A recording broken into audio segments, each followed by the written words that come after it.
Hey guys, welcome to my channel Cosmoverse. आज हम बात करेंगे कि क्या ग्रेविटी लाइट के इन्फ्लुएंस में आकर बेंड हो सकती है। जवाब जानने के लिए वीडियो एंड तक ज़रूर देखिएगा।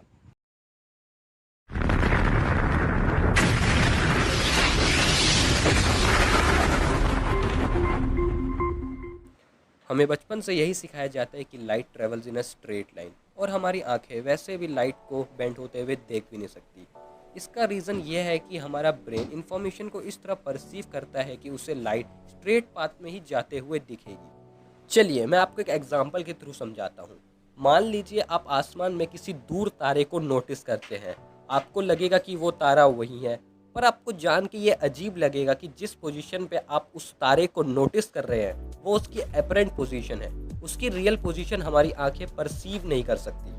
इसका सिंपली ये रीज़न है कि तारे से आती हुई लाइट हमारी आंखों तक पहुँचते पहुँचते रिफ्रैक्टिव इंडेक्स में चेंज की वजह से बेंड हो जाती है, जिसकी वजह से हमारा ब्रेन उसकी रियल पोजीशन का अंदाज़ा नहीं लगाता।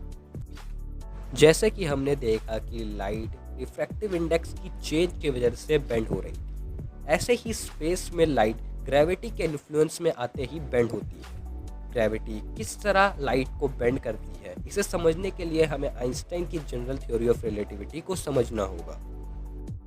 General theory of relativity gravity को बेटर वे में एक्सप्लेन करती है। यह हमसे कहती है कि gravity is a distortion of a space time continuum. चलिए मैं आपको इसे थोड़ा सिंपलर वे में एक्सप्लेन करता हूँ। मान लीजिए आपके पास एक बड़ी चादर है। ये चादर स्पेस टाइम फैब्रिक को दर्शाती है। आपने इस चादर पे एक मेटल बॉल रखी। आप देखिएगा कि ये मेटल बॉल चादर के अंदर धंस गई है।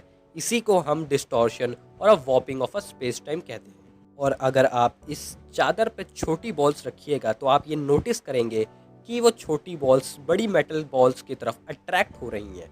इसी फोर्स ऑफ अट्रैक्शन को ग्रेविटी कहते हैं। स्पेस में भी ग्रेविटी कुछ इसी तरह काम करती है। बड़े मैसिव ऑब्जेक्ट जिनके पास ज़्यादा मास और एनर्जी होती है वो स्पेस टाइम को ज़्यादा डिस्टॉर्ट या वॉर्प करते हैं, जिनकी वजह से स्मॉल सेलेस्टियल ऑब्जेक्ट उनकी तरफ खींचे चले आते हैं और एक एलिप्टिकल पाथ में रिवॉल्व करते हैं। जैसे कि हमने देखा कि ग्रेविटी किस तरह स्पेस में काम करती है, और अगर आइंस्टाइन की जनरल थ्योरी ऑफ रिलेटिविटी सही थी तो ये तय था कि बड़े मास वाले ऑब्जेक्ट जैसे Galaxy, black holes space time को ज़्यादा वॉर्प करेंगे। और अगर किसी सोर्स से आती हुई लाइट इन ऑब्जेक्ट के थ्रू गुजरेगी तो उसे अपनी दिशा बदलनी ही पड़ेगी, क्योंकि वहाँ पर स्पेस टाइम का आकार ही कुछ ऐसा है। पर यह बात सिर्फ थ्योरी में ही एग्जिस्ट करती थी, और इसे एक्सपेरिमेंटली प्रूफ किया डॉक्टर आर्थर एडिंगटन ने, जिन्होंने ये नोटिस किया कि प्रॉपर सोलर एक्लिप्स के टाइम जो स्टार सन के पीछे थे उनकी लाइट स्पेस टाइम के वॉर्प की वजह से बेंड होकर एक अपरेंट पोजीशन में दिख रही थी। इससे ये साफ हो गया कि लाइट ग्रेविटी के इन्फ्लुएंस में आते ही बेंड हो जाती है, और इससे ये भी प्रूफ हो गया कि आइंस्टाइन की जनरल थ्योरी ऑफ रिलेटिविटी बिल्कुल सही थी। आशा करता हूँ मेरी वीडियो आपको पसंद आई होगी, और ऐसी इन्फॉर्मेटिव वीडियोस देखने के लिए मेरा चैनल सब्सक्राइब करना मत भूलिएगा।